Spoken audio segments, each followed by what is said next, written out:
jogadores que têm apresentado problemas crônicos, problemas físicos crônicos. O Arrascaeta é um deles. O Cebolinha é outro. O Cebolinha não joga. Joga 1 ou 2 partidas, machuca de novo. Joga 1 ou 2 partidas, machuca de novo. Não dá para contar com o jogador. O outro, que chegou há bem menos tempo, mas que ano passado também ficou a maior parte do tempo fora, é o De La Cruz. Que deveria ser a opção ao Arrascaeta, né? Poderia mas que tem jogado mais atrás no Flamengo. Jogado como segundo volante. Esse ano não se lesionou ainda, foi dispensado agora da seleção uruguaia, mas não por lesão, né? Ele tem condições de jogo, ele deve jogar sábado contra o Inter, mas que é um jogador que ano passado passou o segundo semestre inteiro sem a condição ideal de jogo. É importante avaliar o custo-benefício disso, já que o Flamengo hoje é tão profissional, né? E eu acho correto que seja profissional. Você tem que, é claro, entender o peso que cada jogador tem no aspecto emotivo, mas você precisa colocar na prática. Qual é o retorno que ele está me dando nesse momento? Ele vai jogar, vamos colocar aí, né? Tantas partidas no seu máximo, ou entra sempre sem conseguir jogar tudo que ele pode jogar? Até que ponto vale a pena manter esse tipo de jogador? Vai para a seleção, sempre volta machucado. Então tem que ver, o Arrascaeta já está no Flamengo há muito tempo. Até que ponto vai esse ciclo dele, porque você fica dependendo do jogador, contando com ele, imaginando que ele vai te dar uma resposta, e vira e mexe, ele se machuca. É algo para você pensar, dentro de um planejamento profissional, até que ponto vale a pena estender tanto essa permanência dele. É uma pena porque, do ponto de vista técnico, não há discussão, né? Que você precisa de um Arrascaeta quando você tem um Arrascaeta. E eu acho que já é um ponto da carreira dele, porque há algum tempo, quando tinha aquela questão do pubis pré-mundial, que forçava a barra, parecia algo que você poderia planejar até um afastamento que nunca houve para resolver o problema. Não me parece ser o caso nessa altura da vida e da condição física dele. É preciso reavaliar mesmo até quando e como você terá esse jogador. Parece que está aproximando desse momento, porque parece notícia velha, né? Você fala assim, a Arrascaeta está fora, e a notícia que a gente mais deu. Pelo menos desde 2022. Muito tempo se não já, de antes disso. Gente, são 3 anos. Se não de antes disso. Então, são 3 anos, pelo menos. E ele se machucou no meio do jogo, né? 40 minutos de jogo. Do Uruguai, estava de titular. Durante muito tempo, ele antes do Bielsa, né? Ele ia para a seleção uruguaia, mas não era titular, ficava no banco. Na própria Copa do Mundo, ficou no banco a maior parte do tempo, acabou entrando no último jogo e fez um belo gol, mas enfim. Que o Bielsa, ele tem um estilo bem diferente do Oscar Tabares, né, que era o técnico anterior. Ele exige o futebol de muita intensidade. Mas teve um outro depois. Do Uruguai, entre o Tabares e o Bielsa. Entre o Tabares e o Bielsa teve outro, que foi na Copa. Que foi para a Copa do Mundo. Alonso. Sim. Diego Alonso. Mas eu estou colocando nesse momento, né, nessa realidade da seleção uruguaia atual. O cara tem que correr muito. Tem que correr, tem que dar bote, tem que pressionar a saída de bola. É o estilo do Bielsa. E nesse estilo, o Arrascaeta não consegue. Não consegue. E acho que Estava olhando a idade, 30 anos. Ele faz 31 em junho. Então, se você for olhar a idade, é um jogador que tem muito tempo para jogar. Sim. Mas, nos últimos anos, não é o que tem acontecido, né? Ele é um exemplo do quanto que é massacrante os calendários. Então ele também é vítima de tudo isso que está acontecendo. Se ele jogou só 15 jogos do Campeonato Brasileiro passado, foi muito por conta disso, de estar exposto a uma exaustão tremenda, além de não poder jogar os compromissos com o time quando teve uma Copa América no meio. Muito pouco, né? 15 de 38. Tem algumas tentativas que você pode fazer. Uma delas é o jogador falar assim, estou aposentado da seleção, não jogo mais na seleção. Aí não vai convocado, aí não tem mais o vírus FIFA. Será que ele está interessado nisso? Isso que eu ia falar, o cara, você acha fazer. que ele não quer? É um jovem, né? Porque sempre que vai, volta lesionado. Quase sempre. Vem mais uma Copa Outra, o Flamengo tem a possibilidade de jogar 81 partidas na temporada. Né? Acho que é isso, no máximo. É muita coisa. Então vamos escolher, vamos trabalhar. Que competições ele vai jogar? A prioridade é o brasileiro, vai jogar só o brasileiro. Vai jogar 38 rodadas do brasileiro. Libertadores, Copa do Brasil, bota outro. Porque você tem que entender o que esse jogador pode te dar.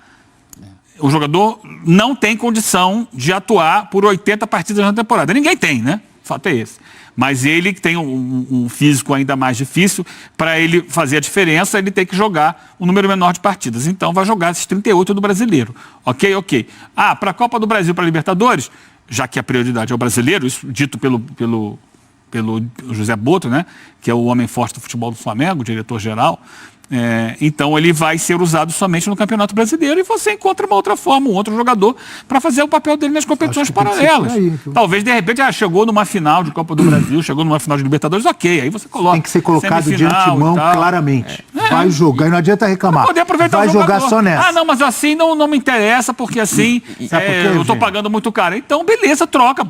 Procura um outro jogador com uma qualidade parecida e libera. O Flamengo passa, por exemplo, uma oitavas ou quartas de Libertadores, pega um Palmeiras, pega um Fluminense. Não, a Arrascaeta tem que jogar. E aí? E até o que ressalta a importância também dele, a gente tecnicamente nem se fala em tudo mais, embora não venha no melhor momento. Nem dá para pegar esse ano, né? E assim, até a questão do técnica, que dele é brilhante, apesar de não estar no melhor momento. E eu não estou falando que o elenco aqui do Flamengo, para mim, é o melhor elenco do Brasil, da América, mas até nesse elenco, você não tem um jogador com a característica do Arrascaeta. O Flamengo pode encontrar outras formas de jogar e outras formas de substituí-lo. Então, assim, ainda assim, mesmo que ele não esteja na melhor fase, sofrendo com lesões, eu acho que ele tem uma característica muito única no time do Flamengo. Mas o Felipe Luiz tem que pensar lógico. O Flamengo sem ele, não tem? São duas coisas, né? É o Flamengo sem o Arrascaeta e o que é o Arrascaeta como atleta e até onde. Porque é uma vida de desgastes, né? Modificar, tentar diminuir o impacto do calendário, porque realmente é desumano jogar 80 partidas por ano. Mas o clube não pode fazer nada. Será que não pode mesmo? Racionalizar. Né? Racionalizar. Eu entendo dessa forma, já falei aqui várias vezes. Não dá para jogar a temporada inteira, não dá. Então você vai colocar um time B, que quantidade de jogador tem para isso. E possibilidades, e campinho e tudo mais. Mais uma quinta-feira normal, né, pro Sport Center. Amanhã é dia de corte, hein? Amanhã é dia, lá no página do Sport Center no Instagram. Vamos pro Rio de Janeiro, porque assim, claro, o torcedor rubro-negro quer saber do Flamengo. Só que, querendo ou não, com tudo isso de seleção brasileira, o torcedor já dava assim, não, pelo amor de Deus, Roberta Barroso. Poxa, o Felipe Luiz, ele tá fazendo um trabalho ontem importante. Começou, né? É um cara que estava na seleção brasileira como jogador, respeitado fora, respeitado pelos jogadores. Então, são alguns pontos que indicam o Felipe. Mas o torcedor do Flamengo não quer saber muito dessa história não, né, Beto? Verdade, Mário. Tudo bem? Beijo pra você, Bruno, amigos do Sport Center, todo mundo ligado aqui com a gente. O torcedor rubro-negro está preocupado essa semana. Tem estreia no Campeonato Brasileiro? Tem. Encara o Internacional. Tem jogador no departamento médico? Tem. Inclusive, o Arrascaeta está fora desse primeiro compromisso na competição. Mas a preocupação, como vocês falaram, é em relação ao técnico Felipe Luiz. Isso porque surgiu um burburinho entre os torcedores com essa pressão em cima do técnico Dorival Júnior, que o Felipe Luiz seria um bom substituto ali no comando da seleção brasileira. Ele é a nova sensação do futebol brasileiro. O Felipe Luiz tem mais títulos do que derrotas. Em 27 jogos, são 19 vitórias, 7 empates e apenas uma derrota. Já conquistou os títulos da Copa do Brasil, Supercopa, Campeonato Carioca. E aí o torcedor, claro, está preocupado. A gente traz aqui também uma reportagem do nosso companheiro Luciano Borges. Já está, inclusive, no nosso site, espn.com.br, que ele disse que uma das pessoas ligadas ao Flamengo, ouvidas então pela reportagem, afirmou ver um eventual movimento para assumir a seleção brasileira como um passo ruim para o técnico Felipe Luiz. E que esse assunto é um não assunto dentro do Flamengo. De qualquer forma, todas as fontes procuradas garantiram que não houve qualquer conversa diretamente com o Felipe Luiz sobre esse tema, já que não há nada de concreto nem em relação à saída do técnico Dorival Júnior. Mas hoje, aqui no Rio de Janeiro, eu conversei com alguns torcedores rubro-negros e olha então como é que está esse termômetro, esse nível de preocupação. Eles chegam agora nesse Sport Center. Deus me livre. Nem um pouco, não, tô fora. Agora que a gente tem a chance de ter um ano bom, né? Tão longe da seleção. Vai buscar outra pessoa, gente. Tem tanta gente aí. Tenta tirar o Guardiola do City, tão bom técnico. Por que tem que levar o nosso? Não, preocupação zero. Ele mesmo já falou que vai continuar no foco dele, de continuar no Flamengo esse ano aí. Se é o pessoal paulista quer que ele vá para prejudicar o Flamengo. Trabalhou com os grandes lá fora, trouxe tudo para cá. Esse ano é tudo nosso. Eu acho que isso tudo é para prejudicar o Flamengo. A intenção é maldosa. Deixa o Dorival lá no lugar dele, o Felipe Luiz está bem aqui. Eu acho que a ascensão do Felipe Luiz em relação ao Flamengo, ela está sendo boa. Eu acho que vai estragar a ascensão profissional dele como técnico. Eu não acho que deveria ser esse o momento dele. E o Flamengo já é uma seleção. Felipe Luiz, mantém a relíquia, meu irmão.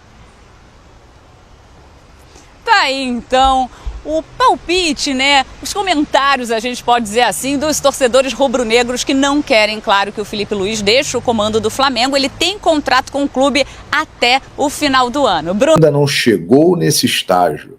E depois, a Europa vai se abrir para ele, a própria seleção vai se abrir para ele, mas um caminho natural para o Felipe Luiz é se consolidar aqui e seguir para o futebol europeu, para dirigir um grande clube da Europa. E aí depois, seleção brasileira. Então acho que, caso ele venha a ser convidado, conhecendo um pouco o Felipe Luiz e as pessoas que o cercam, eu acredito que ele não vá aceitar, porque ele tem tudo isso que eu falei aqui em mente. A carreira dele é uma carreira planejada. Ele almejava ser técnico de uma equipe principal. Ele chegou lá muito antes do que ele imaginava por uma emergência. E o início dele na equipe principal do Flamengo é muito melhor do que ele imaginava, de que todos imaginavam. Então, ele sabe que ele tem que seguir nessa sequência para se firmar definitivamente como treinador de futebol. Então, não acho que Felipe Luiz vá ser o novo treinador da seleção brasileira. Porque eu acho que o Dorival não vai ficar. Tá aí, nação, essas foram as notícias do Flamengo. Se gostou do vídeo, já deixe aquele like e se inscreva-se no canal. Tchau!